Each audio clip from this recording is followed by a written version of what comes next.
Hey, don't leave. Don't leave. Darren, Just sport anything.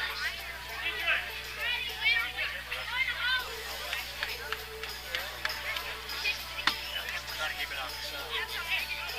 Not much fun.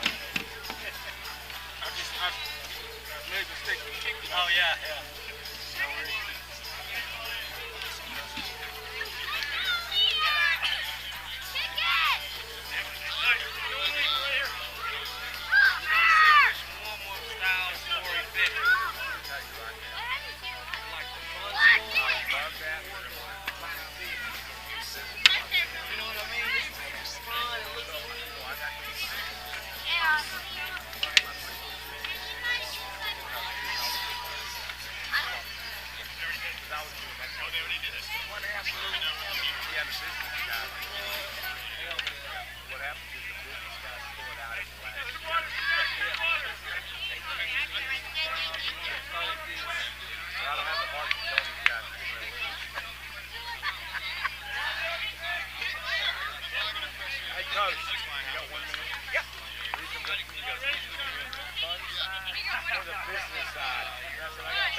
Merle, I'm going to keep these here.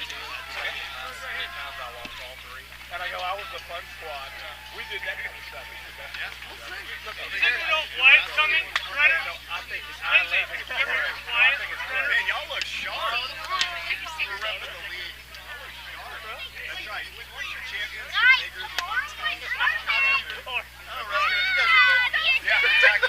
I'm on to the next thing. You're looking at contract. Hey, boss! She didn't say his account. Austin Lewis not coming. Okay.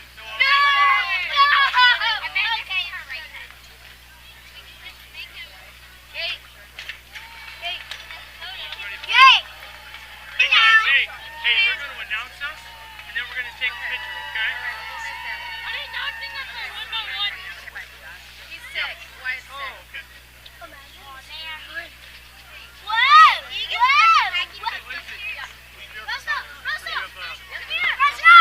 I think what we'll do is they're going to do it. And we'll just stay there, kind of look at the play.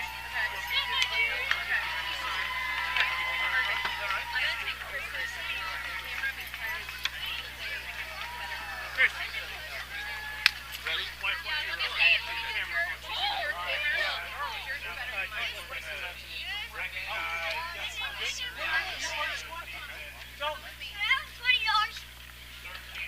Okay.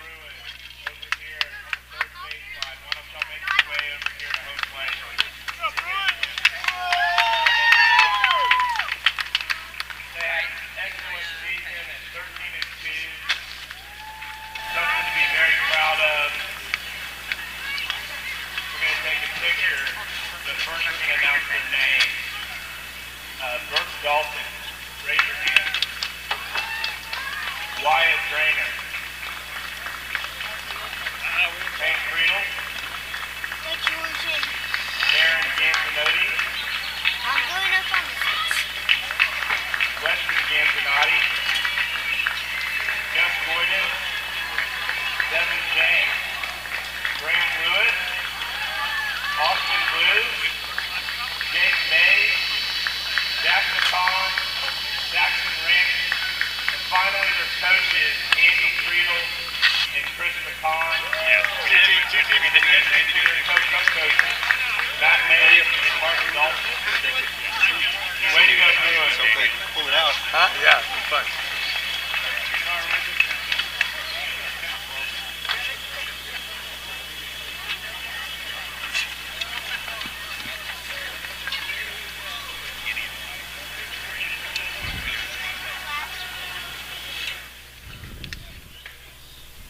All right, good evening, everybody, and welcome back to Havens Priest Ballpark in Houston, Texas. My name is Merle Merchant. I'm the Vype Live broadcast director. Flying solo tonight. I'm going to have to self-produce and call the game tonight as my producer got ill earlier today, so hopefully she'll be back on the mend. But we will make this work as best we can as we get ready for the 2023 PeeWee Championship game tonight to culminate what has been a remarkable season so far this spring. We've got a good matchup between the Sooners and the Cavaliers. The Sooners come in with an overall mark of 13-5. They were the number 5 seed after the regular season at 10-5. Received a first-round bye, defeated the Frogs 5-1, defeated the Rebels 4-2 in the quarterfinals, and defeated the Mustangs last night 7-2 in a game that we had right here on Vype. The Sooners under head coaches Bo Sims and Chris Hutchinson. They are the number 5 seed. They are the visitors in this contest, taking on the Cavaliers, the number 2 seed. The number 1 seed were the Bruins. We just saw them honored the pregame ceremony. I'm going to be joined by one of their coaches, Chris McCann, who's going to be providing color for us here this afternoon. His Bruins were the number 1 seed in the regular season. They got knocked out in the quarterfinal round. The Cavaliers, the number 2 seed. They are 13-2 after the regular season, 3-0 in the postseason under head coaches Matthew Moncrief and Travis Casson. They also received a bye in the first round, defeated the Red Raiders 5-2, defeated the Owls 7-1, and defeated the Hurricanes 6-1 in semifinal number 2 last night. And let me get Mr. McCann all mic'd up here. Make sure I got it turned down here for you. Yep, still good. And you're going to find a flat spot. You're going to want that right before you're... All right, can you hear me okay? Let me hear you real quick here. Test? Yeah, perfect. All righty.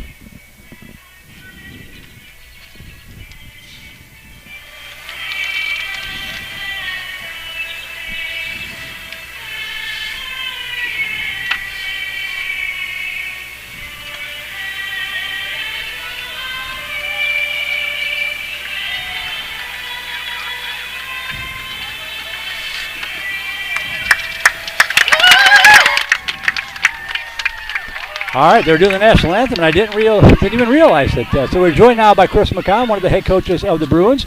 First of all, congratulations on the regular season. Number 1 seed heading into the playoffs. Not playing in this championship game like you probably hoped you would be, but still congratulations all the way around.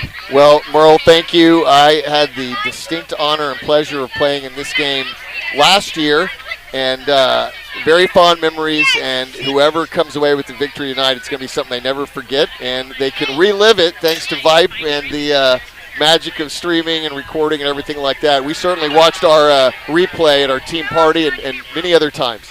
Well, you've seen both of these teams, the Cavaliers and the Sooners. The Sooners number 5 seed, the Cavaliers number 2. What can you tell us about them? So the Cavaliers have given us some very tough tests really over the last 2 seasons, but this season we played them in the regular season and scrimmage them. I can tell you that the Cavs are going to be relentlessly solid. They're not going to have anybody who's just going to overwhelm you from like an elite superstar perspective, but they're not going to beat themselves, and they racked up a ton of wins just with that formula. And then on the other side, we also played the Sooners, and that's probably the best defensive team in the league. And I always say, look at the runs allowed column if you want to look at who's going to make a deep run in the playoffs. Right. That is held true, and I think runs will be precious tonight. Yeah, both these teams, very good defense based on what the 2 games we saw last night, especially the infields. Very few infielding errors, and, boy, that's key. I'm always surprised, and I said it last night, at the quality of baseball for these young kids. I remember when I was this age, I could barely tie my shoes. These guys are coming out here and making really, really good plays. No, they have, and I've heard it from a dozen parents over the past couple weeks, just how well the quality of ball has been, especially on the defensive side, even from last year. It's like that there's been something in the water this year, which is good for everybody. Yeah. It just makes it for a better experience, and I certainly think we'll see the best of it tonight. Well, as I mentioned, the Cavaliers are the home team, the number 2 seed. They will be in the orange jerseys, and the Sooners in the crimson, I guess. The juniors and the majors adopt the major league teams as their sort of motif. The minors teams, they evolved the minor league teams. So you got the Tin Caps and the Muscles, Mighty Muscles playing over there in the minor league championship tonight. And these guys adopt sort of the colleges as their mascots, if you will. That's right. And a few months ago, we're all out here doing tryouts to start the 2023 campaign. And the outfield wall was festooned with all 24 team banners, as per tradition. They remove them once they get eliminated in the playoffs. Oh, wow. And now we're down to just the 2, the Cavaliers in dead left field and the Sooners in right or right center. And only one will remain in about an hour and a half. About the only difference between this and the baseball that you might be familiar with, of course, if you haven't tuned into any Little League action, 6 innings instead of 7 for high school, or 9 for college, minors, or whatever. The pitching machine, they do have a pitcher, but there's a pitching machine, which is really kind of funny because it was throwing a couple in the dirt last night. I said, how's the pitching machine throwing them in the dirt?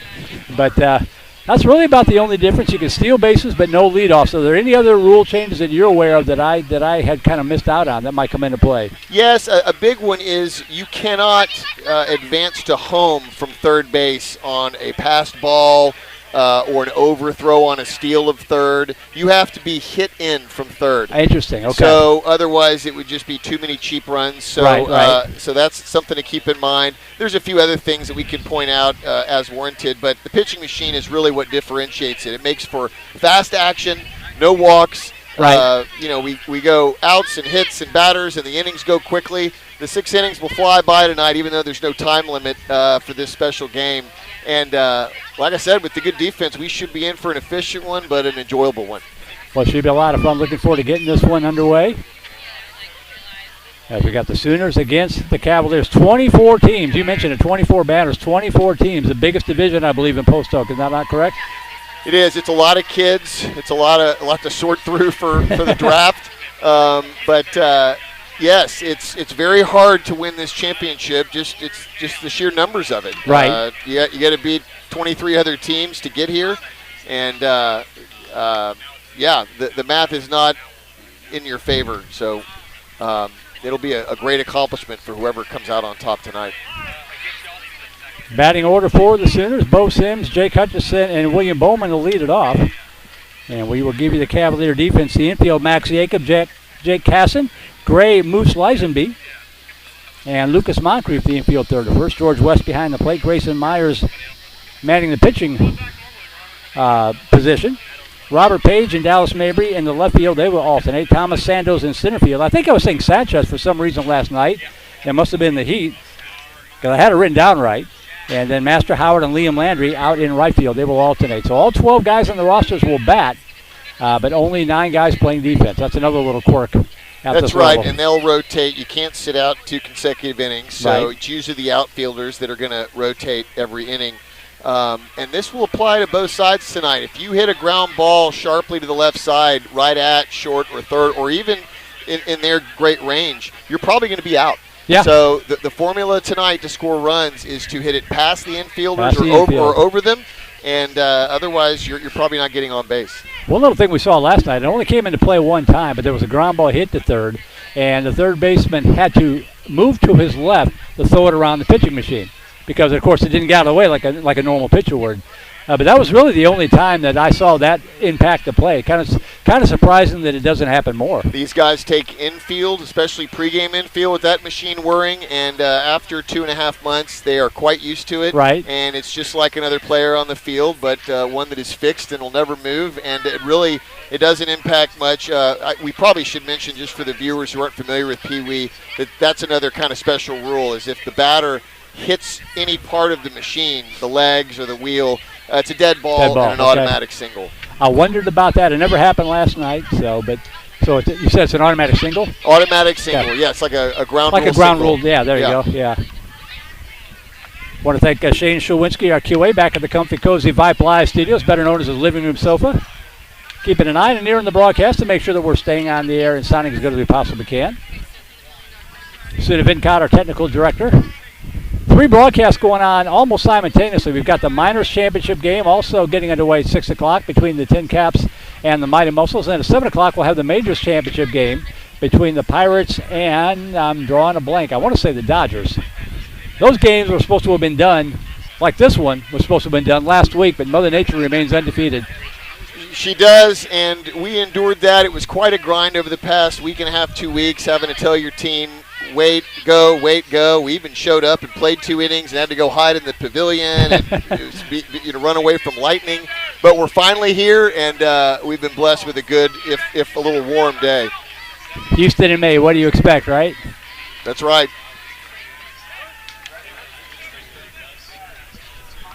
So I think we are ready to play baseball as Bo Sims will step in here in just a moment. It's probably about 88, 89 degrees. So it's about 93 when I got here at about 2 o'clock to start setting up. The sun is about to set in about 30, 40 minutes.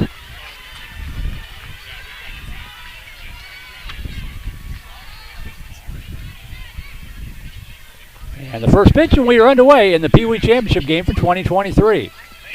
Merle, they lead off Sims, and he is arguably the best player on the field tonight, and that's both dugouts. Number 9 can do it all, and he hit, I believe, over 900 in the regular season. Wow. He's an MVP candidate for the league. And there's a ground ball left side, knocked down by the third baseman, and that's going to get through. And Sims is going to be aboard on a rocket shot to Jacob. Good stop, Max. Now, it's a little thing, but 42 Max Jacob for the Cavaliers knocked that down instead of let it get by him for a double. Right. And you add up a lot of little things, and that's why the Cavs are where they are. So runner at first, and that'll bring up Jake Hutchison, third baseman.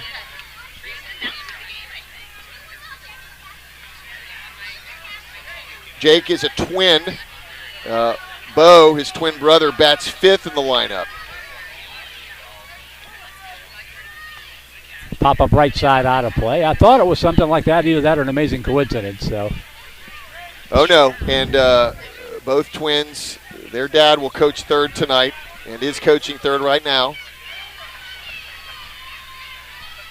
Ground ball left side, and that's out in the left field for a base hit. So runners at first and second here for the Sooners. Now, last night the Sooners scored 7 runs, but all 7 of those runs were scored after 2 were out. I think it was 4 in the first inning and 3 in the third. Tonight they're getting off to a good quick start. That's right. You get your first 2 on, and that usually means 1 or 2 runs at the very least, even against a stout Cavalier defense. There's William Bowman, the second baseman, and he's brushed back off the plate.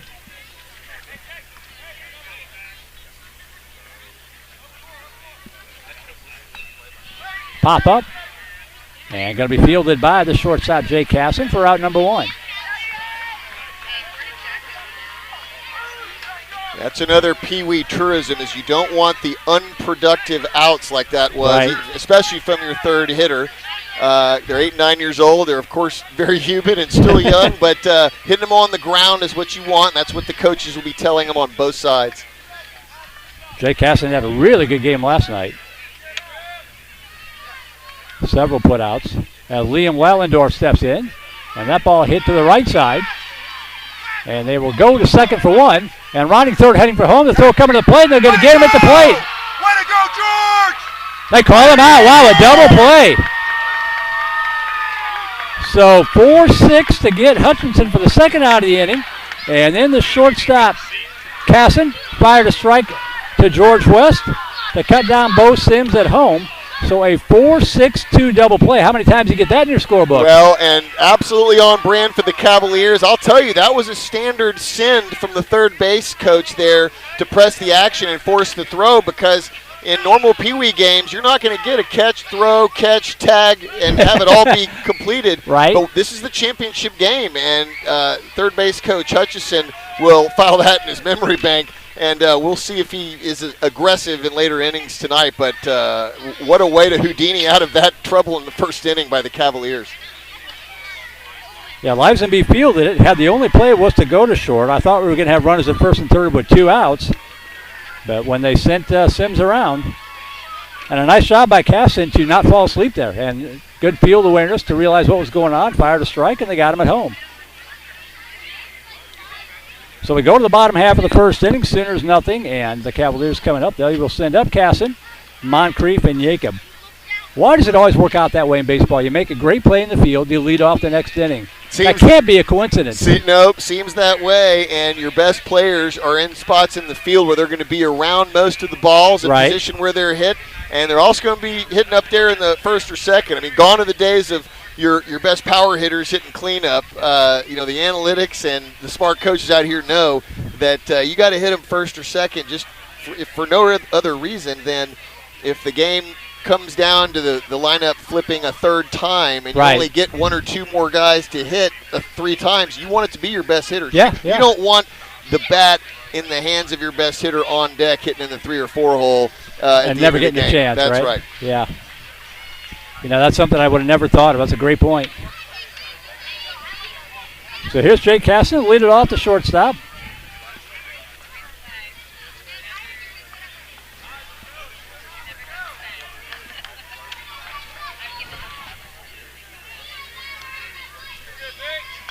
That's a ground ball left side, gobbled up by the shortstop Sims. The throw to first in time, and just like you were talking about. It's going to be a brick wall for the most part there at shortstop tonight. Hit ground balls to short, even to their left or right, and you're probably going to be out. So 1 pitch, 1 out as Casson grounds out to the shortstop Sims. And that will bring up Lucas Moncrief. Now, something to watch for as we get deeper into the lineups tonight, and you even saw it. So that ball hit hard to center field, and it's going to drop in there for a base hit. Oh, and it gets by the center fielder. And throw coming in, and pulling up in the second base is Moncrief. So the single, and then the air puts him at second base with 1 away, and that'll bring up Max Jacob, the third baseman. That was a clean, good hit to the outfield over the star shortstop, but to finish the thought, watch the little spinners and the nubbers and the hits that aren't solid. Those can be more trouble for the defense than anything. Saw that a bunch in both semifinal games last night. Some guy wound up on third. The ball went about 5 feet. Doesn't take long. The runner second, 1 out, ground ball left side. Nice knockdown. The throw to first in time, and moving over to third is Moncrief. But a nice play by the third baseman Hutchison over to Ladendorf to retire Jacob. So the 5-3 put off for 2 away on the play. Moncrief moves up to third base with 2 outs for Grayson Myers.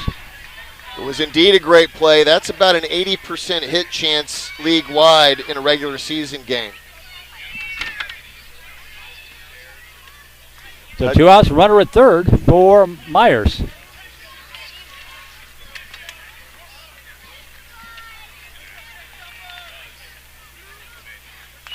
Ground ball left side. Sims has got it. Throw to first. Good speed, but not fast enough. As Bo Sims with the second assist of the inning. So in the inning, no runs, 1 hit. The air doesn't hurt anything. 1 more left on base. We have played through 1. We will go to the second. Still no score. So if you're just settling in, haven't seen this kind of baseball before, after 1 inning, you got a pretty good representative sample, I would say there, Chris. Well, you do, especially for a championship game. Last year, the championship game was a 3-2 final, which is almost unheard of for a regular season game, where the total runs scored are somewhere in the order of 13, 14, 15. Some of the top teams are scoring 10 runs average per game. Last year, for it to be 3-2, it was such an outlier, but also just very on brand for the kinds of teams that were in the final last year, the Wolverines and Bruins. This year, I expect not much different. I would not be surprised to see a 4-2, 3-2, 5-3 kind of final score tonight. So it will be the 5, 6, and 7 hitters due up here for the Sooners. Bo Hutchinson, Danny Pena, and Benton Leiby due up. We're down to a final 5 innings. Again, my name is Merle Bertrand. I'm the Vype Live broadcast director, joined by Chris McCann, head coach of the Bruins on color. And I'm self-producing tonight, so if I don't get a camera switched in time, my apologies. Just pretend you're listening to radio, right? I've done enough radio and TV in my young career to where I know Merle's doing a great job. Camera switching, graphics package, play-by-play, notes. He's a pro. And we're in good hands tonight.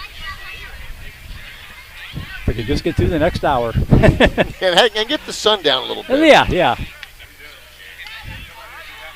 So here's Hutchinson, Bo Hutchinson. His first at-bat of the evening. Leading off the second inning for the Sooners. Cavaliers got to trot the center fielder out there. He's hustling out there. Now he's there. Now, both Hutchisons go to my son's school, Hunters Creek Elementary, and they are multi-sport athletes and just love to compete. That ball hit down the left field line. It's going to drop in there for a base hit. Nice job by Mabry, the left fielder, getting to it quickly and holding that one to a loud single, but the Sooners have the leadoff runner aboard, and that'll bring up Danny Pena. Another great example of the kind of hit you need in the championship game. Doesn't have to hit the wall. It just needs to go over the third baseman. Right.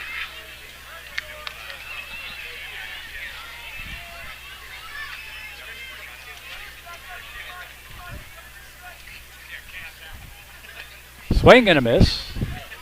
And strike one to Pena. In case you were wondering, yes, you can steal in PeeWee, but you cannot lead off. That's pretty much. Yes, the stealing rule is you have to wait till the ball crosses home plate to go. So it's very similar to like high school or college softball in that respect. Yes, and there's good strategy. You're not going to see incessant stealing. And that one fouled back out of play. And the count's 2 strikes here to Pena. Obviously no walks in PeeWee. There's no called balls and strikes. It's just foul balls and swings and misses. And there is a swing and a miss, strike 3. And the first strikeout of the night for the pitching machine went away. That'll bring a Benton Libby.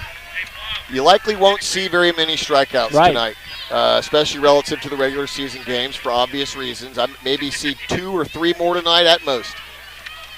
Libby steps in. I think we had 3 or 4 in both games combined last night.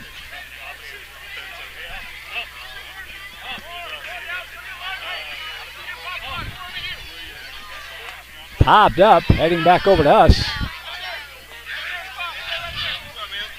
And that's strike 1 to Libby. It's different having the championship game on a Thursday night. We're used to championship Saturday.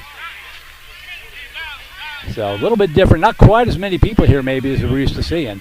No, but I bet you it fills up. And one of the great traditions is after the final out, the youngsters pouring out onto the field and hugging their friends. And that ball hit up the center field, and it's going to get by to the wall. Rounding second, heading for third is Hutchinson. They might send him. They're going to hesitate. Now they send him home. The ball gets loose on the infield, and the Sooners are going to draw first blood, 1-0 in favor of the Sooners. Now that's their 7-hitter who just hit it all the way to the center field wall. So that's a weapon for the Sooners. So first run of the ball game scored by the Sooners. They lead at 1-0, and that'll bring up Jack Laporte. Runner at second base with 1 away. Laporte actually caught a fly ball in the outfield, which is a rare thing in PeeWee. Coach Hutchinson said it was his first in PeeWee history. Pops that one over to the shortstop, Casson, who's equal to the task for the second time tonight. And with 2 away runner at second, that'll bring up John Michael Bauer. Boger is a Brazilian Jiu-Jitsu green belt. Wow. He also wants to build a self-sustaining rocket one day. So we may have a rocket scientist who's good at baseball here. Good for him. I'm a big-time space geek. I love that. He pops up to the pitcher, and they throw to third, and I think he's safe. Well, they got the out call, but he actually slid under I thought he slid under the tag. He slid under it, and replay would show that he would have been safe. But sometimes they're going to give you the call if the throw beats it and you make a good tag. But I think that there was a little bit of a gift there. So to go in the books is a 1-5 fielder's choice. Heads up play by Grayson Myers. Tossing it over to Moncrief. So in the inning for the Sooners, they pick up 1 run on 2 hits. Helped out by an error. Runner to left on base will go to the bottom half of the second inning. And the score is 1-0 in favor of the Sooners.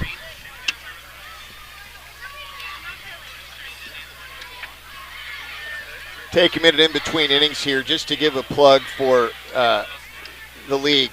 PeeWee is run by great leadership from the commissioner all the way down. And in my experience over the last 2 years as a coach, there's not a better group of coaches in the city. Everybody stays in their lane. Everybody keeps it in perspective. There's not a lot of drama or scandal or bad behavior, and it just makes it so much more enjoyable for everybody. And that's a testament to just the culture that's been built here at Post Oak, and good to see it continue and on full display tonight. I can't imagine the amount of dedication it takes. I mean, I know I was losing my mind just trying to schedule our crews to come out here to broadcast the 12 games that we're doing. You guys had to deal with this like we were talking about earlier with all the rainouts, and it's not just 12 games, it's almost 100 or so. No, you get your life back when it's over, and we live in a day and age where select ball and multiple kids doing multiple sports, and you know, it can just overwhelm you, and that's kind of become the new normal. And just being out here as a fan on some nights, you're reminded how much more enjoyable it can be sometimes just to take a break.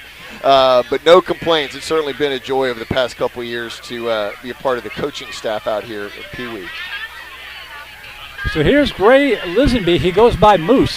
So Moose Lisenby stepping in from the left side to lead off the second inning for the Cavaliers. 1-0 Sooners on top. Now Lisenby rarely swings and misses. Yeah, that one popped up out of play to the right side. Strike one.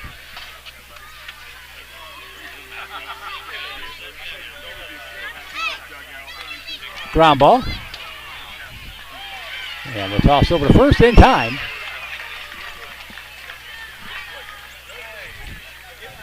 One away, and that'll bring up Dallas Mabry.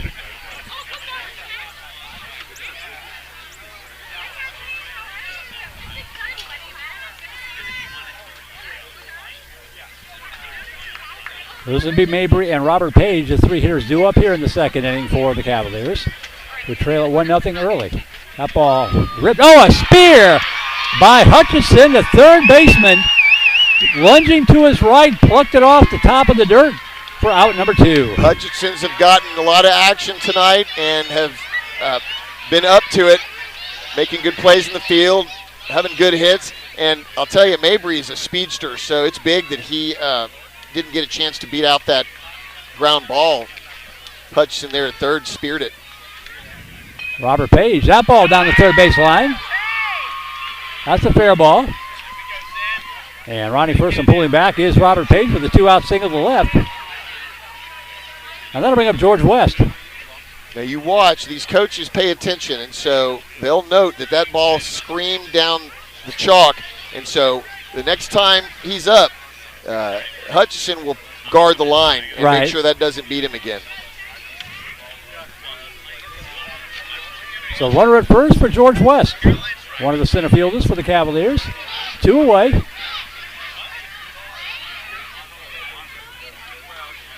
West goes by the nickname Old Hickory. Tall drink of water, the right-hander.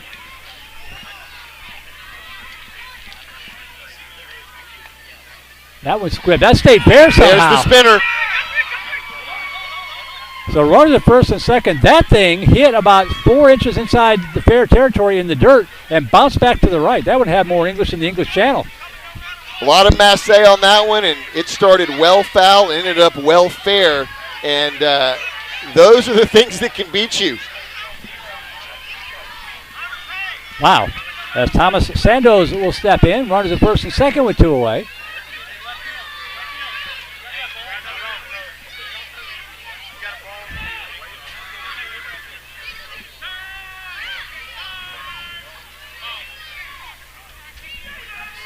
Got an extraneous softball, looks like, in the field of play.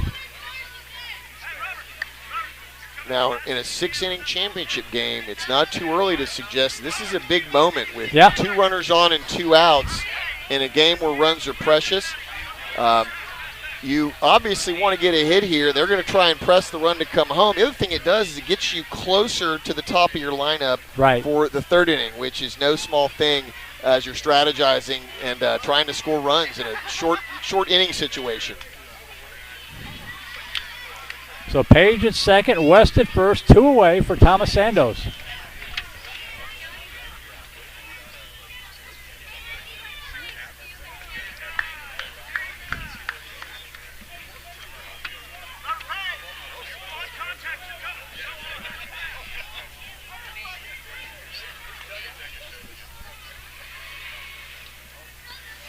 You're allowed to take as many pitches as you want until such time as when the umpire decides you've seen enough, and he'll tell you, all right, you got to swing. And so we probably won't see that much tonight, but just to explain for the viewers. That one was called a strike. Sandoz with the check swing, but he went around enough. So strike one on him here.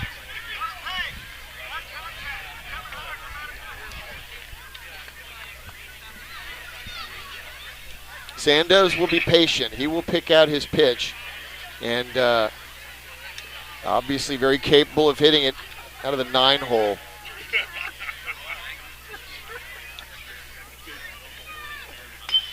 And good rip there, knocked down by the third baseman, and going to tag the runner on the way by. Heads up play. Beautiful play by Hutchinson for the third out of the inning. That ball was speared He knocked it down, recovered, picked it up, and then tagged the runner Page on the way by. 5 unassisted. We have seen some defense here tonight. Uncommon exit velocity from a 9-hitter and uncommon defense from a third baseman. So far, Jake Hutchison making his early bid to be MVP of the championship game with stellar flashing of the glove and performance at the plate. Long way to go as we enter the third, but something to watch. So no runs, 2 hits, no errors, 2 runners left on base. And the score remains 1-0 in favor of the Sooners heading into the third inning.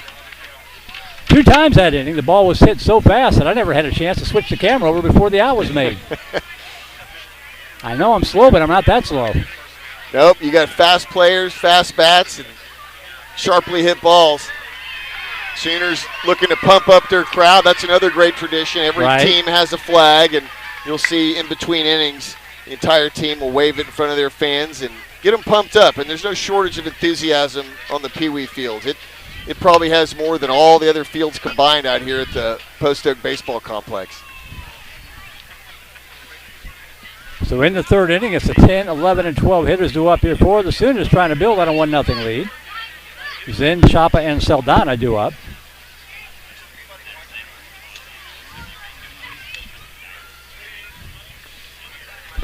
Interesting story on Saldana. His father is actually my barber, hair cutter, has been for 20 years. And we're talking during a haircut. He says, I think Max would like baseball, but I don't know where I can play. And I remembered where he lived and said, we probably zoned into Post Oak. You should come out for fall ball and see what you think. And long story short, he has picked the right team to be on. He bats last, and he's not their best player, but what a great experience for young Max, and his mom and dad are loving it too. And that's what Post Oak Pee-wee's all about, or stories like that. Yeah, the more these kids have fun, the better, because I don't want to see them defected to the lacrosse. I want to keep them playing baseball. No, this is still America's pastime, even if the NFL surpassed the MLB years ago. But it's our game, and it's my favorite. It's my son's favorite, and it's good to see it alive and well out here. So J.W. Zinn will step in to lead off the third inning here for the Sooners.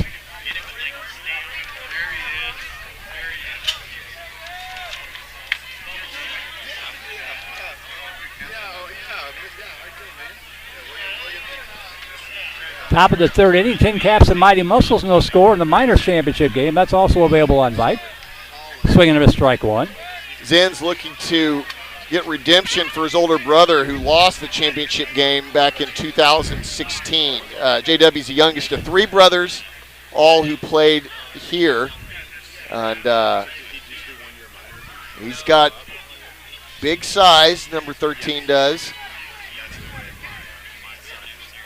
You don't suppose if they do go on to win that he's going to rub that in a little bit, do you? He's missing a great opportunity if he doesn't. That's what it's all about. Sibling rivalry, neighborhood rivalry, school rivalry.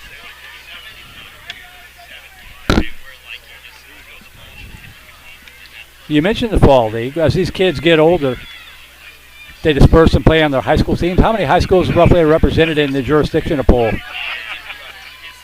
Ground ball left side. Caston knocks it down, and the throw to first in time recovered. Wow. Yeah, great play there. Yes, they do fall ball here for just a series of 5 Mondays in a row. It's just skills and drills, and just to get kids used to it. It's not actual games. Right. But on your question on high schools, I cut my teeth out here in my 20s coaching across the walkway here in Pony League, which is now called Junior League. And those were all kids about ready to go to Straight Jesuit, Memorial, Kincaid, just a whole assortment of high schools. St. John's, probably a dozen or more. Luca Chapa stepping in with 1 out. Good hack, fouls it back to the screen for strike number 1.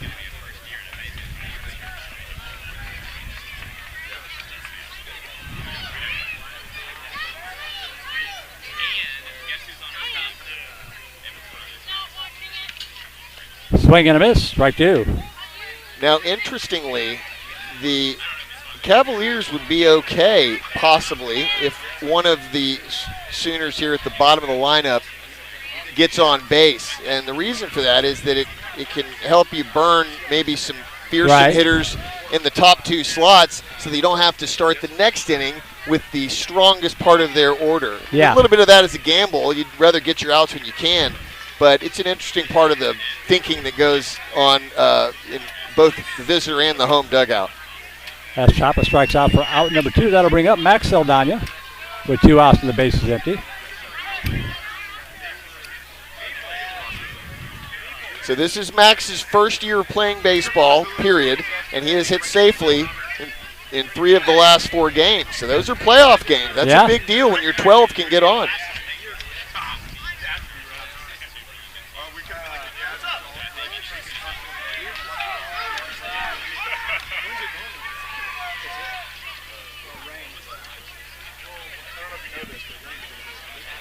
He's got up there and he's locked in. I don't think he stepped out of the batter's box since he stepped in there.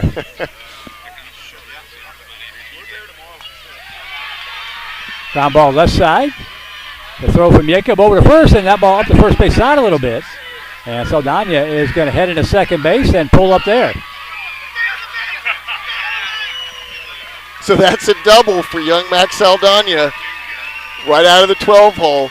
And now the Cavaliers are wishing that they had gotten that last out and taken their chances with 1, 2, 3. So the Sooners have turned the lineup over, and we're going to have a timeout here and talk about some stuff on defense as Bo Sims will step in. He reached on an error back in the first inning to get things started.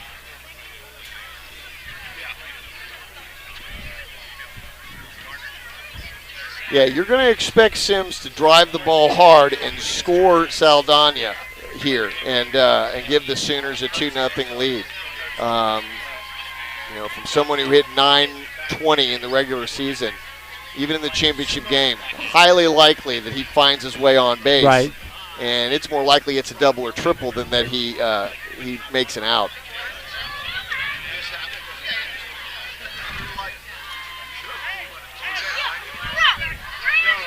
So the conference is over. In addition to our 3 poll games here tonight, we do have some UIL action. Teams involving from the Houston area. Friendswood in action against Barbers Hill on Vype. And Ridge Point taking on, I think it's Cinco Ranch tonight on the Vype Live Network. Round number 3 of baseball at the UI level as Bo Sims steps in here. 2 outs and a runner at second base.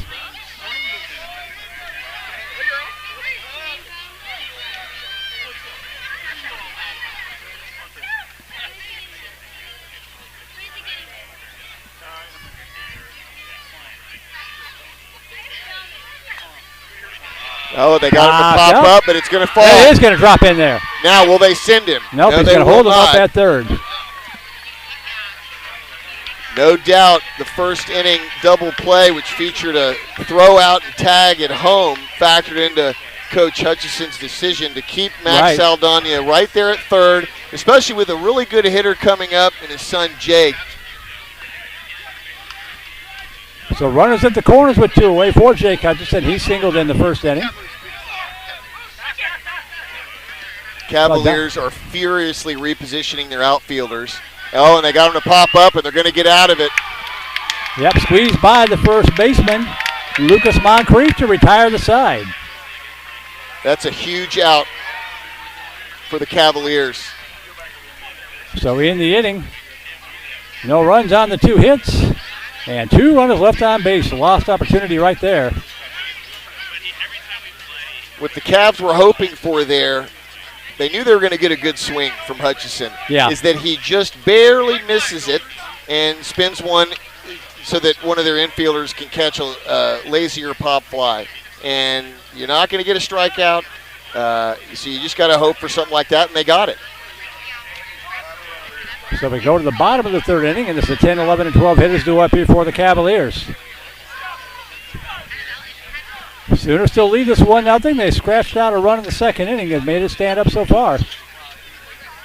And the Cavs are a team that, at least in my limited experience watching their games this year, and really even going back to Casson and Moncrief coach teams last year, these are the innings when they start to assert themselves. It seems like the middle innings, they kind of dust off the jitters and they Right. get a little looser. Second time through their lineup, I do expect the Cavaliers to cause some fireworks, make some noise, and then crack that 0 off the scoreboard. But they're facing a fearsome defense tonight. In my book, maybe the best in the league. So Landry, Howard, and Garrett due up. Jake Hutchison, Bo Sims, William Bowman, Liam Lavendorf, the infield third to first for the Sooners. Bo Hutchison behind the plate. Danny Pena occupying the pitching position as Liam Landry steps in here to lead off the bottom of the third.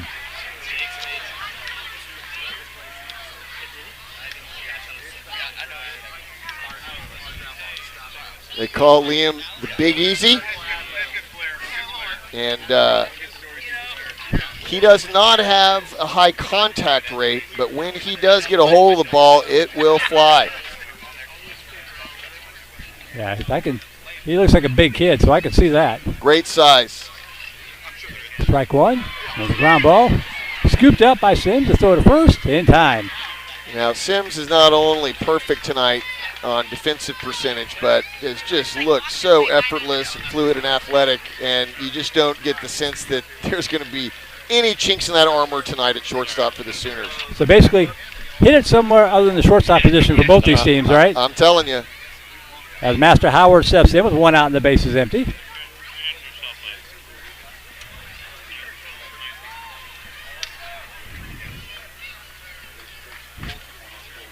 Oh, lunged at that pitch. That high pitch just looks like a beach ball coming at you. It's so hard to lay off of that thing. And fouls it back to the screen. Strike two. That's a Master Howard move. Start running to first like as you're hitting it. So he's going to be tough to get out on a ground ball here. Got good speed.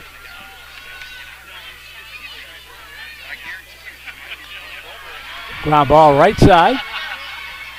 Boy, good speed. You called it. And they barely got him on a sharp grounder to second. That's just a testament to the way he hits and runs. It's almost like Ichiro Suzuki, the way he kind of like gets that thing going as he's running to first. Right. And he can cause a lot of problems. Sooners did a good job to get him off the base paths there.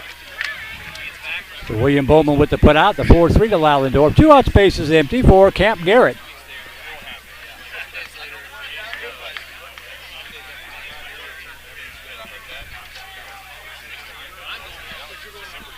Cavs say that Camp is the jokester of the team, and he is known for his excellent whoopee cushion collection. That ball off the pitcher's glove, picked up by Sims. How about that? Got him by 3 steps, even Yes. on a redirect. And, you know, that brings up an interesting strategic point. Where do you put your pitcher, on the right side or on the left side of the machine? You know, sometimes a pitcher can deflect what would ordinarily be a routine play for a shortstop. It happened there, but Sims is so good, he didn't let it phase him and got him out easily. 1-6-3 put out, and we will go to the 4th inning still in a 1-0 ball game.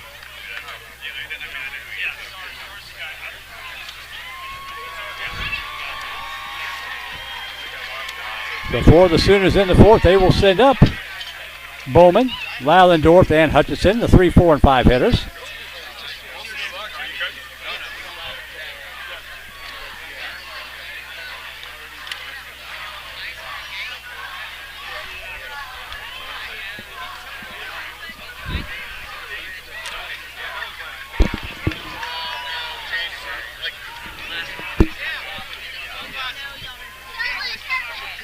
Nice bottle of water. Tastes like bath water out here in this heat. Leave it out for 15 minutes. That's it gets right. lukewarm. You know, going back to previous championship games here in PeeWee, it almost seems like it's the opposite of big game nerves. These guys, as the stakes get higher, they seem to play better.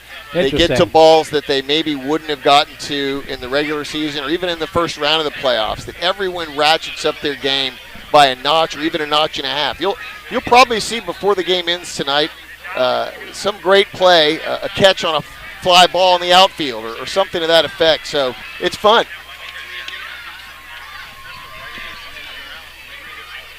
And the first pitch to William Bowman, lead it off. He's 0 for 1, popped out to the shortstop. His only other at bat as we are halfway through this contest, playing here now in the top of the 4th inning.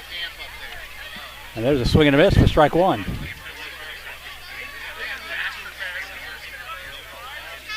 Bowman hit safely in all but 2 games this year. Swung on foul, back to the screen. The count 0-2. That's old habits die hard. 2 strikes on Bowman.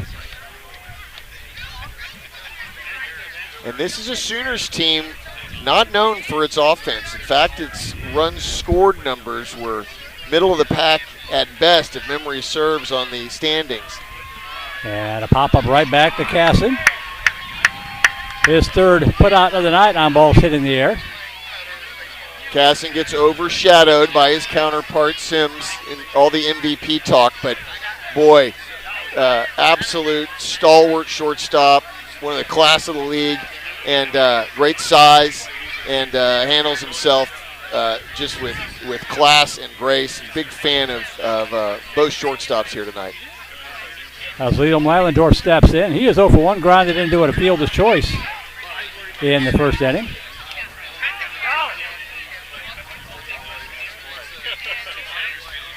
Popped up on the infield, and coming in is the pitcher, Grayson Myers.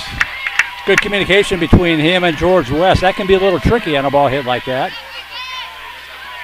Yep, that's what we call the infield no man's land, in between catcher and pitcher. But Cavs had it covered. The 2 outs, base is empty for Bo Hutchison. He singled and scored the only run of the game thus far. That came in the 2nd inning. Base is clear and 2 outs. You think, the Cavaliers are looking good. They need to make sure they close this out because... Now, as if on cue, Hutchison lines one into left field for a base hit, and he's going to pull up and round into second. See, and there's your double, and to finish the thought, if now that's followed up by a run-scoring single, a 2-0 lead in this game really feels like you're down 3 or 4 to nothing in a regular season game. So runs are precious, and, the Cavs, if you're a Cavs fan, you just want to make sure that you get this last one here. No more damage, no more runs. Like I mentioned, the last night's semifinal, the Sooners scored 7 runs with 2 outs. They did it in 2 different innings. It's very on brand for them. And if you're a Sooners fan, you're confident that you can keep it going. You can string 3 or 4 in a row because you've seen your team do it all season. Danny Pena looks good about the first base side. That's going to be trouble, and no throw. Now they're going to send him. Nope, they hold him up the last second. He took that big turn. I thought he was going to go 2. Now, interesting, the Cavs handled this well. What most teams will try to do there is take their first base runner on safely and run him to second for a distraction. Right. Cause the eyes and the ball to go to second, and then they'll send their third base runner. But the Sooners were not going to fall in that trap. Or I should say the Cavs weren't going to fall in that trap. Libby stepping in. I think what happened was Pena was hustling down the line, and he went well past the line, just running through it. Does a ground ball left side. They go to second, and not in time. The run scores. Oh, that was close. That was very close. I think it was the right call. Yep. Josh gets way more of them right than wrong, but I was bang there at second, and a huge second run for the Sooners. So RBI fielder's choice makes it 2-0 as Libby drives in the run. Hutchison scores, Bo Hutchison. So Pena at second, Libby at first. And I think that was a foul ball. So 2-0 now in favor of the Sooners. That's a big second run. And again, they're doing it with 2 outs. As Jacques Laporte steps in here, he's got strike 1 on him. And now strike 2. So Pena at second, Libby at first with 2 away and 2 strikes on Laporte. And Laporte can absolutely hit the ball to the outfield and drive in another run or even 2 here. Taking that pitch.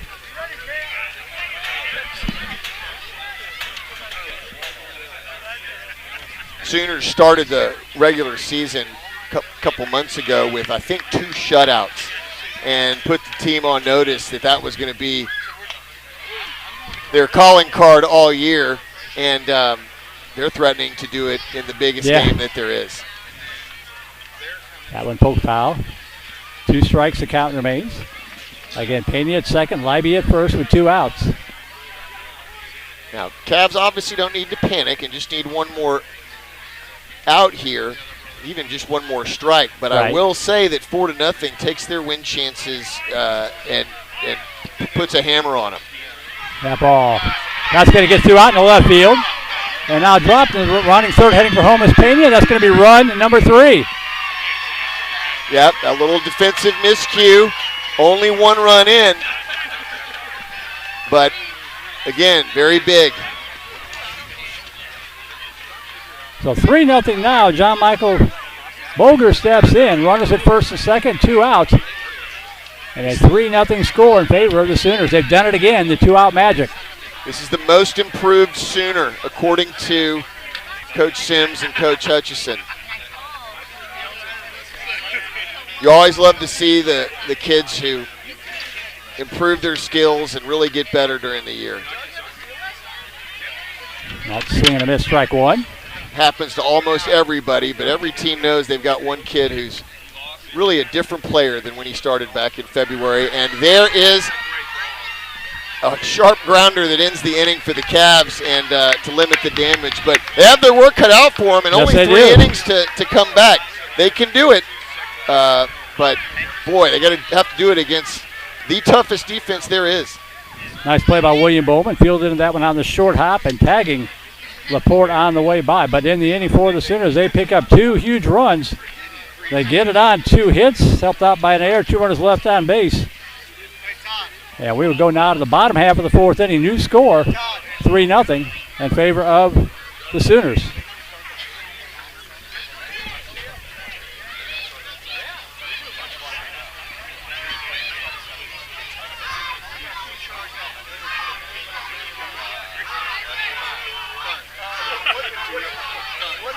Coming up in the 7 o'clock hour, that means the major championship game is about to get ready, get underway. We've got that one for you here on Vype. Pirates and the Dodgers clashing over on the east field. And top of the order due up for the Cavaliers here. It'll be Casson, Moncrief, and Jacob due up.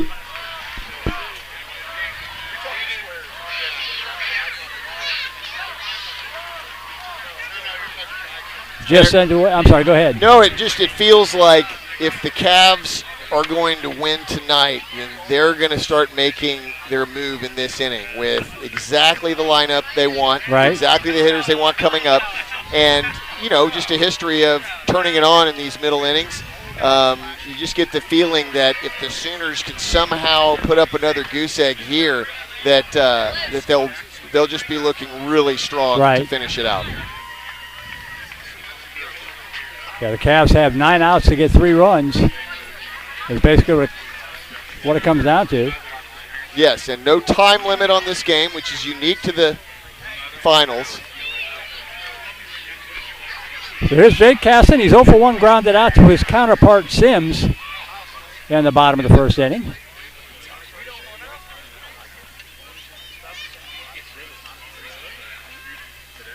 They call Casson Sitting Bull. It's a nod to his quiet but unmistakable leadership.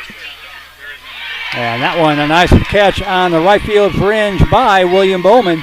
And see, that's not just Bowman's good athletic ability to squeeze that ball, which not every second baseman can do, but it's that he was positioned correctly. Right. They've got a spray chart on Casson, and he didn't have to move very far to get that ball. So 1 out for Lucas Moncrief, who's got a single. He's 1 for 1 in the game.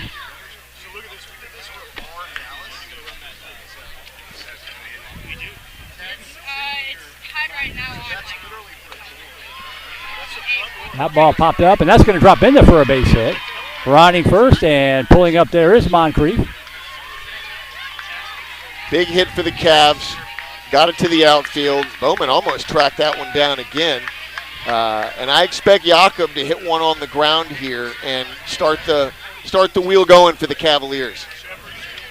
That is, by my count, the 4th hit of the night. We're only in the 4th inning, so they've hit the ball. They put some base runners on, just haven't been able to get anybody around yet. Yes, fewer hits than they would expect this point of the game, but probably right considering the opponent.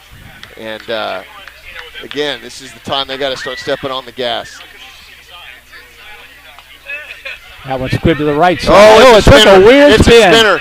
They're going to round second, head to third is Moncrief, and he's going to pull down the throw. Not in time.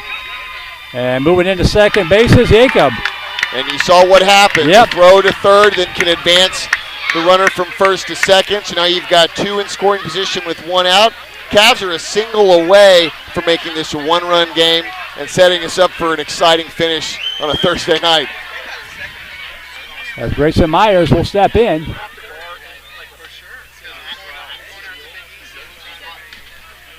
Myers 0 for 1. Swing and a miss, strike one. One out, runners at second and third. Cavaliers trying to creep back into the ball game. That ball ripped to the left side. It's going to score a run, and they will trade the out for the run. Now they got to play at third. The throw coming in too high. And that's going to let them score. Yep, that's the throw you don't want to make. And it's a 3-2 ball game. Huge run there, and an unforced error on the Sooners. So the RBI fielder's choice from Myers scores Moncrief for the first run. And then Jacob moved to third on the throw and then came home on the bad throw. So we've got a 3-2 ball game, 2 outs, bases empty for Moose Lisenby. Going back to Sims' fielding of the hit ball, that ball skipped on him. Took a low skip on the dirt, and he was able to stay down and field that cleanly. That's a play that 8 out of 10 shortstops do not make. Popped up, fouled up against the screen. 2 outs, bases empty, but 2 runs in for the Cavaliers to pull back to within 1. It can happen that fast. Ground ball up the middle. Sims has got it and fires over to first in time to put out the fire. But in the inning for the Cavaliers, a huge 2 runs on 2 hits, helped out by a throwing error. Nobody left on base. We played through 4. We will go to the 5th. Brand new ball game, 3-2 your score. And I would say that the Cavs did what they had to do there, right? But not more than they had to do. I think if you play out that inning with those batters 10 times, it'll be an average of about, you'll get to 2 runs. So now it's about them really shoring up their defense.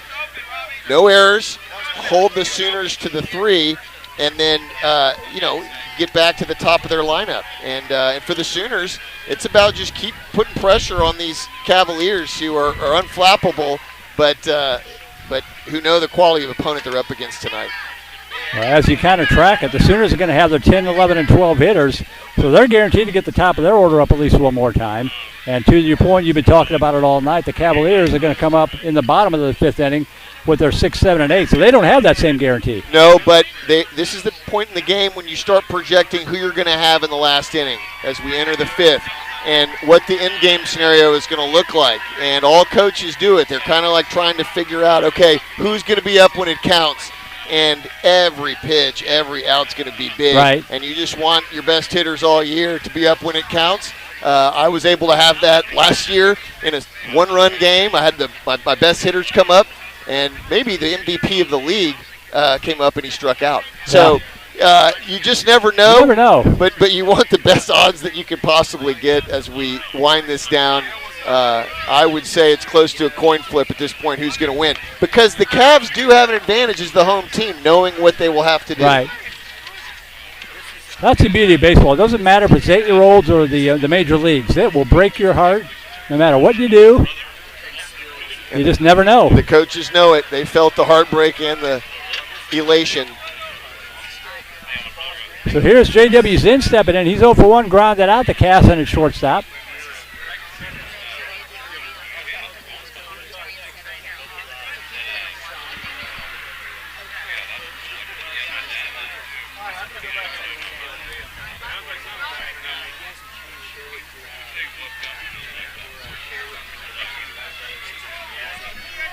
Majors just now underway in their championship game.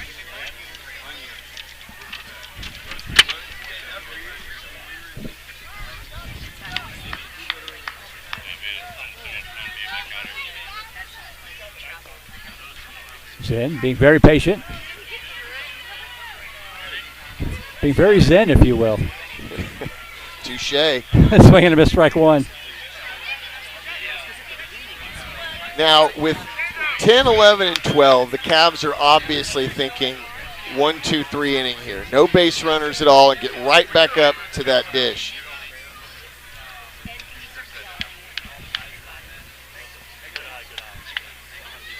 Yeah, they've got the momentum kind of at their back, so they want to get back up as quickly as they can. As the chopper left side.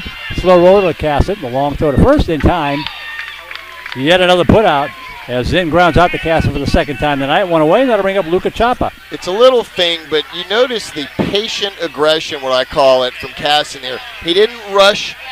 He knew that he had time with a slower runner. Right. And he calmly fielded the ball, pointed his shoulder, made a decent throw, and got his out easily.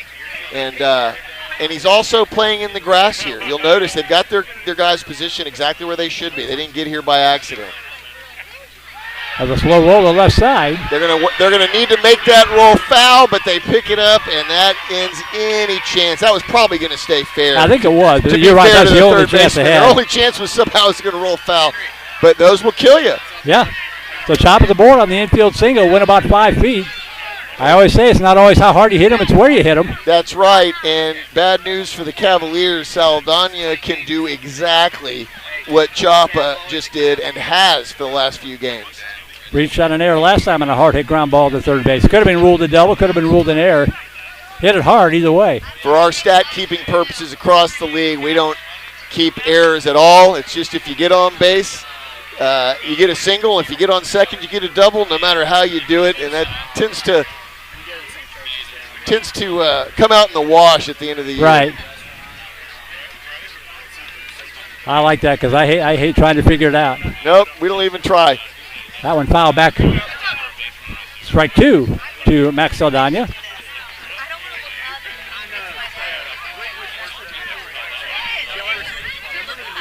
One out, one aboard here in the top half of the fifth inning. Sooners up 3-2.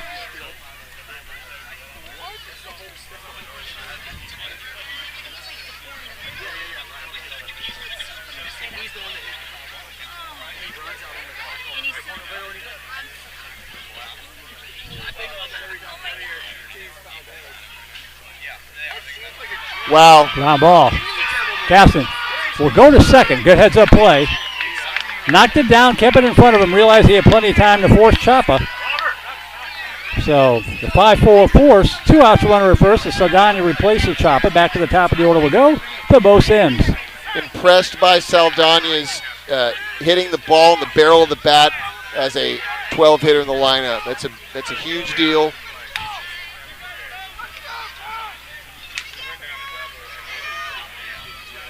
So Sims has reached twice tonight.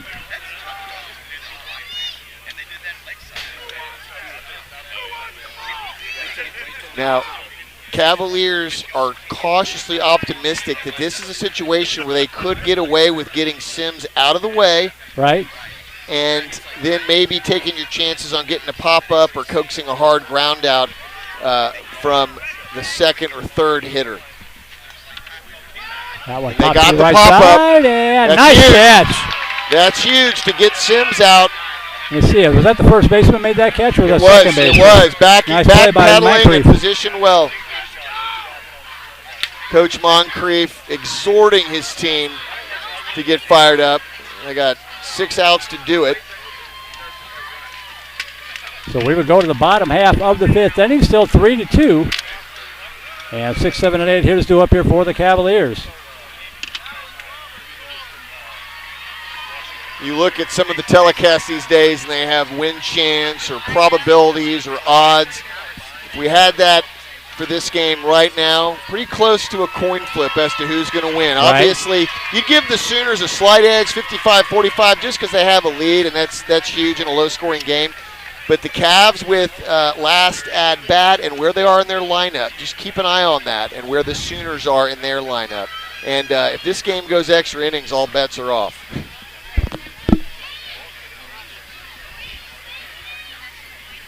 Sun just about to set. Of course it is because we're just about done. Usually the way it works. Give a shout out to my mom tuned in from the great state of Illinois. She's probably a bigger baseball fan than I am. We're in Illinois. About an hour or so south of Chicago.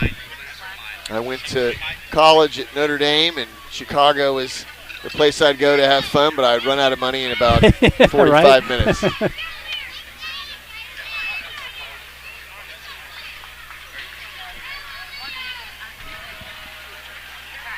So Mabry, Page, and West due up here in the bottom half of the 5th inning.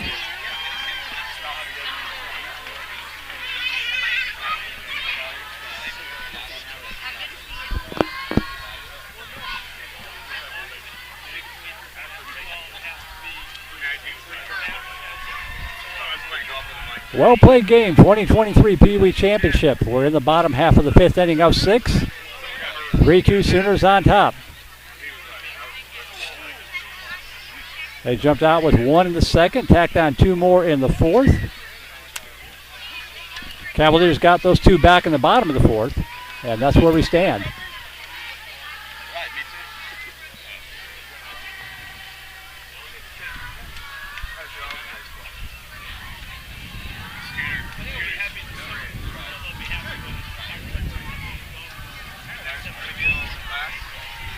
It's actually turning into a pleasant evening now that the sun is starting to set. The field mostly in shade. Still kind of brutal if you're out in center field or right field, though, looking into the sun. Yes, but this is classic PeeWee playoff weather right now, and the most enjoyable part of the night, and this will be the most enjoyable part of the game. Buckle up, 'cause it should be a memorable finish. So here's Mabry, 0 for 1, lined out to third, his only other at bat. On a great play by Hutchison, plucked it right off the dirt.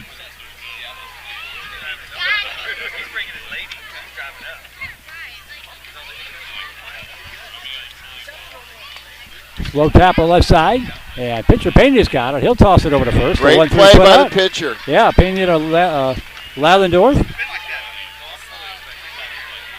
And that'll bring up Robert Page with 1 out. These plays look routine, but I can assure you they are not relative to some of the other teams.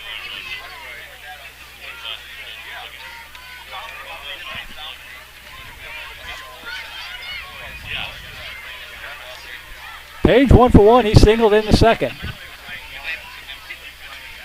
Pops it up right side, but it's going to get out of play. So strike 1.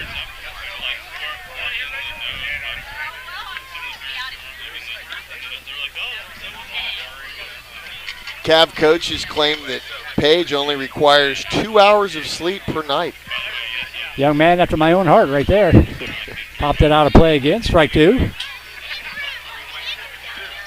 That's changed as I've gotten older, though. I don't bounce back quick as I used to. Yeah, you're getting 3 and 4 hours every night That's now, right. Merle. 2 strikes to count to Page.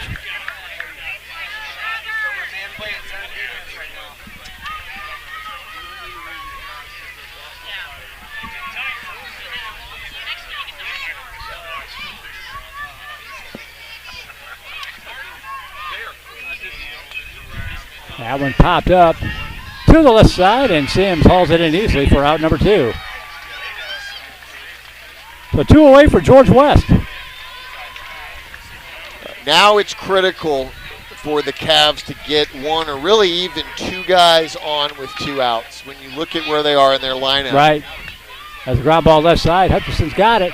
They throw to first, and it throws Sales on. It's a rare error and huge for the Cavs. The on the first, heading to second is West. He's going to make it all the way to the third. The throw coming in. It's going to be close. Safe. Oh, they got the call. Ooh, that was close. That was a bang play at third base. He did slide under it.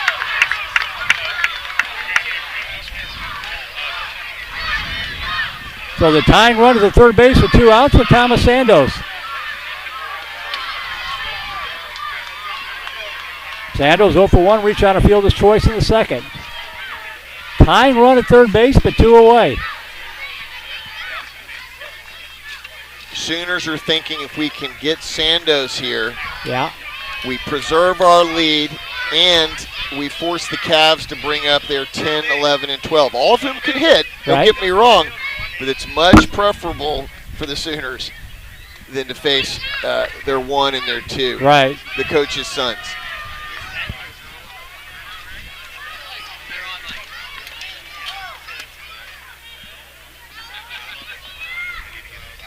swing and a foul tip.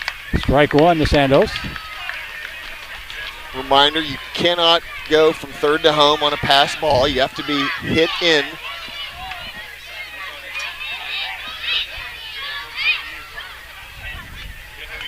That ball hit the left field, but speared by Sims. Hit it exactly in Right the at one him. spot you can't. Great hit. Bad luck for the Cavs. Great defense. Good result for the Sooners. So we will go to the sixth inning. The score will remain 3-2 here in the 2023 PeeWee Championship game.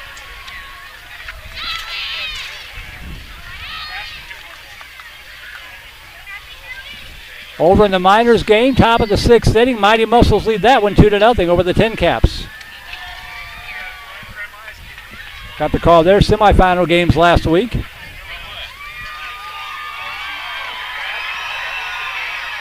So the Sooners will send up the 2, 3, and 4 hitters, Hutchinson, Bowman, and Lallendorf. And they're thinking some insurance here. They are, and they should, I would think they should get a run. Maybe even 2. I would think it's more likely that they score than that they don't. But I'm out of the business of putting anything by the Cavs.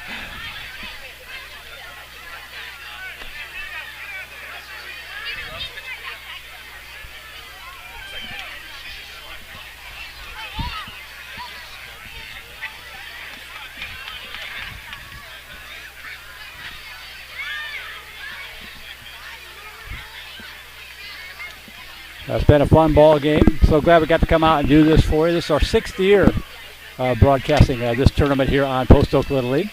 First 4 years we just did the championship games. I think last year was the first year that we added the semifinals to the mix. Of course, all of our crews are flying. We've been going since August in football season, so everybody's ready for summer vacation. Got to tell everybody, hang in there, folks. We're almost there. You deserve a break. It's a lot that goes into it, I know, and honored to be a part of it tonight. Well, I'm glad you're here, and my mom commented she really likes the insights you're providing. So, as Jake Hutchison steps in, 1 for 2 on the night.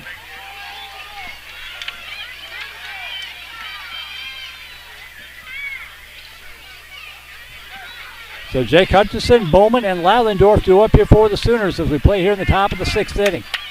I look for Hutchison to hit something hard to the left side. Had a good cut and fouls it back for strike one.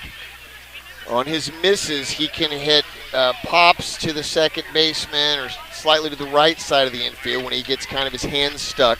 But his good swing, he's going to hit something hard, and he's hoping through the infield. Ground ball. And a nice play by Casson. The throw not in time. What a play, though, by Casson just to get to that one and keep it from going to the outfield. Yes, big to keep him at first. We'll see if they try to steal him up a run. So infield single for Hutchison. That'll bring up William Bowman, who's 0 for 2. He's popped out to Casson twice tonight. Bowman's average makes it about a coin flip whether he reaches base or not.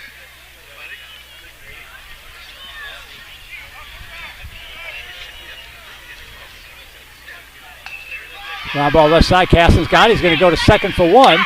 And no throw at first. So force out to retire Hutchinson, 6-4. That throw from short to second is not as easy as it looks.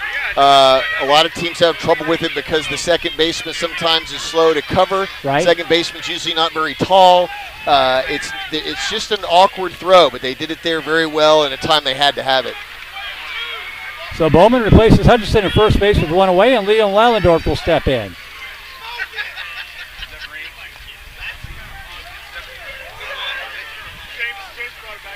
Cavs will again go to second base here on a ground ball to the left side of the infield.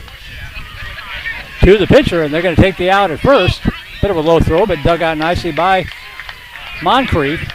Great play by Moncrief at first to keep that an out. If that had gotten by him, it would have been disastrous. So 2 outs, runner at second base now for Bo Hutchison, who is 2 for 2 on the night with a single and a double and 2 runs scored. Big spot here, and Bo Hutchison is not scared of this moment. Bowman at second, 2 outs.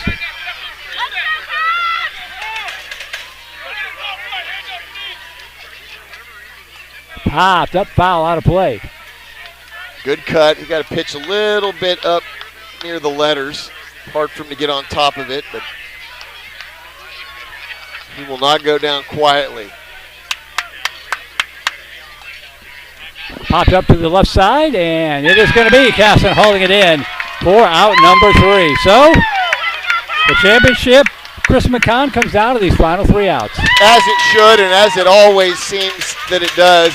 It did last year, and this can still go either way, obviously. I like the Sooners' odds just a little bit more because they've got that 1-run lead and because of where the Cavs are in their lineup. Right. I'll put the Cavs, call it their lower part of their lineup, against anyone in the league, and I'm rooting for a good finish. Let's have someone win this game instead of lose it. How about that? There you go. I like that.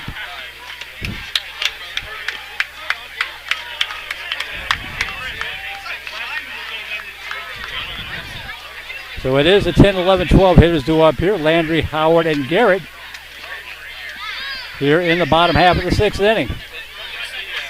Mighty Muscles are your 2023 Minor Division Championship. They defeated the Tin Caps by a final score of 2-0. Congratulations. My son will be heading that way next year after completing 2 years of PeeWee. He played in last year's championship game, which my co-manager for 2 years, Coach Andy Friedel, reminded me ended 3-2, and that's where we are right now. Right, yep.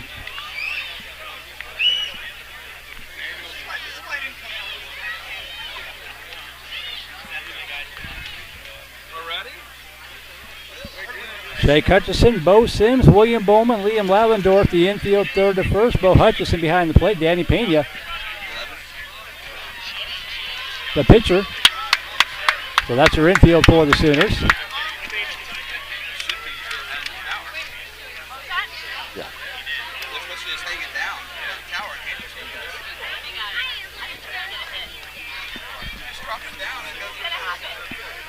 As Liam Landry steps in, he is 0 for 1. He grounded out to Sims at shortstop. His only other at bat. And again, not a high contact rate. He will swing and miss, but if he hits it, he can hit it hard, and you could have a leadoff double that can change the whole equation here.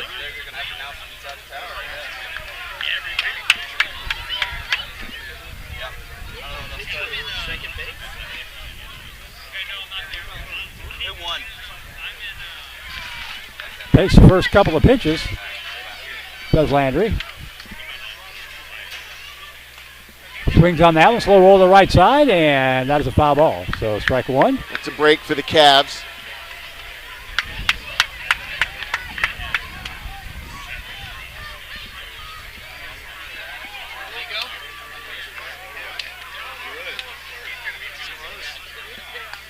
Ground ball left side, Sims has it. Long throw, and he got him. Here's your 6-3 pro. putout.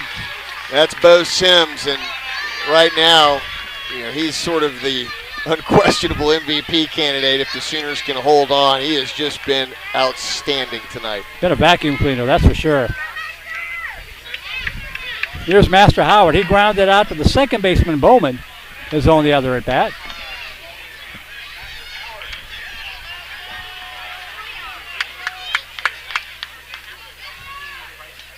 Swing and a miss, strike 1.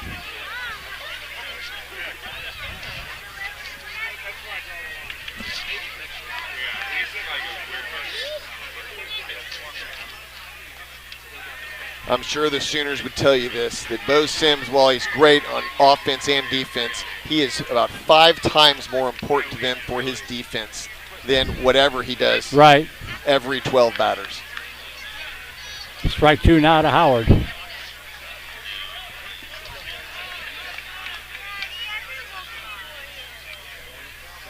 Swing and a miss, strike 3, and we've got 2 away, and the Cavaliers are down to their final out. It'll come down to Camp Garrett. Garrett hit a rocket shot last time off the bat. It glanced off the glove of Pena, but it rolled over to Sims, who was able to get him out. he can hit it, and I fully expect him to put it in play. It's, can he get maybe a little spinner or a nubber or something not to Sims and get on base and extend for one more batter, and it'll be a good batter. The top of the order due up for the Cavaliers if Garrett can keep the game alive. 2 outs in a 1-run game.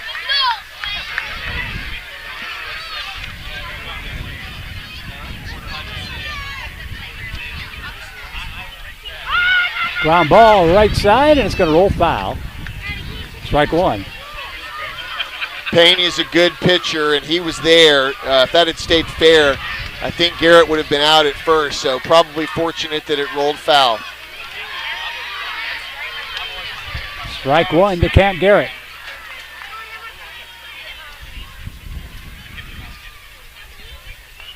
Ground ball, and that knocked down by the second baseman and throw to first, and that's going to do it. Bowman to Lallendorf, and the Sooners are your 2023 champions. There they come.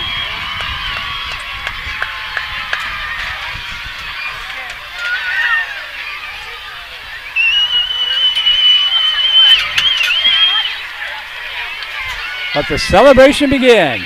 3-2 your final score. The Sooners had defeated the Cavaliers here.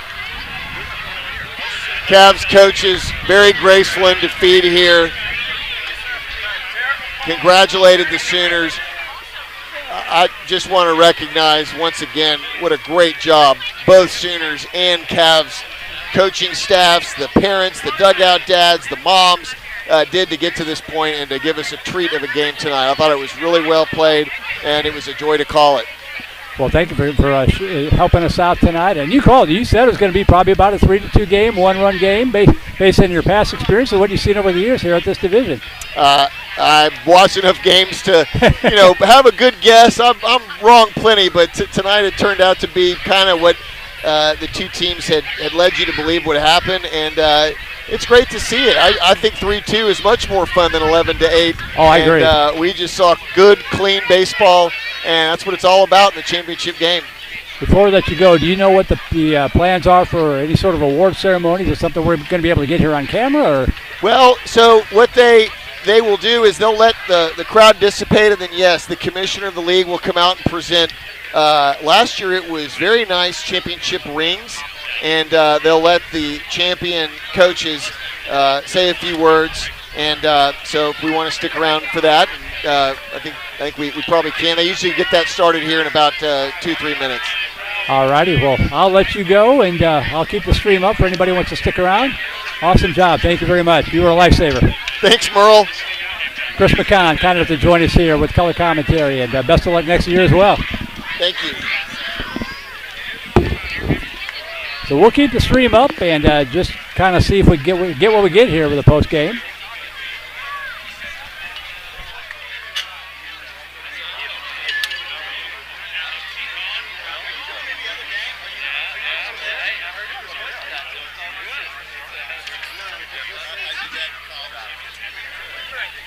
Give you some very unofficial numbers here for the Sooners.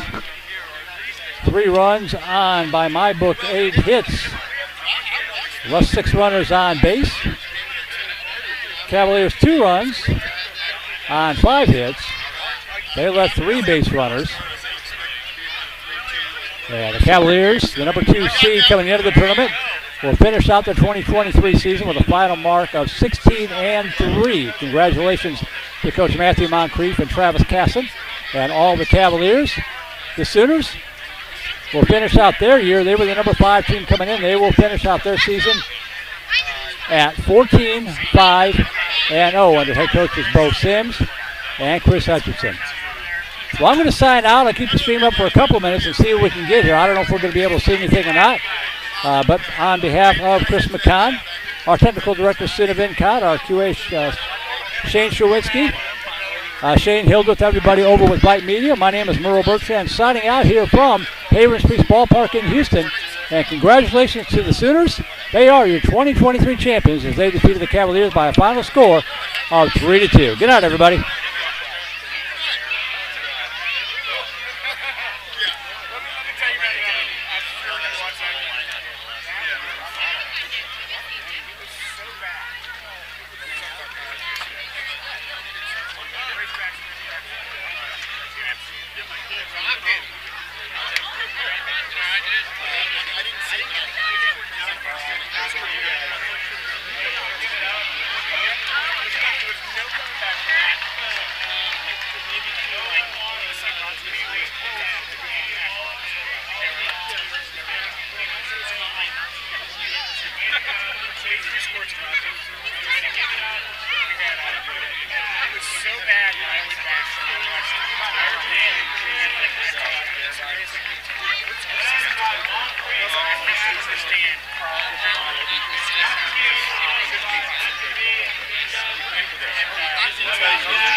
Exercising demons, so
Trying to come on.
there? Thanks, man. Great season.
Sometimes it happens. I see things weird. You get surprised me. Better food or something.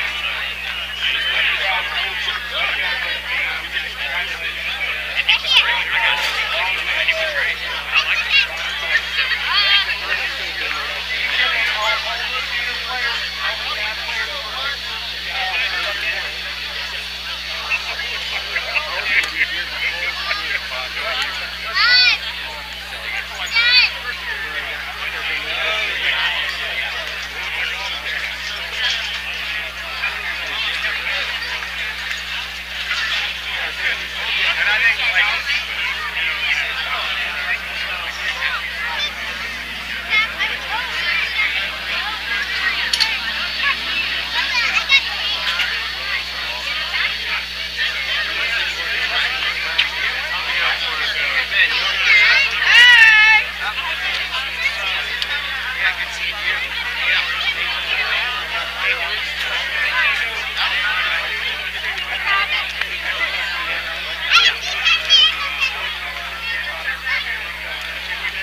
Well,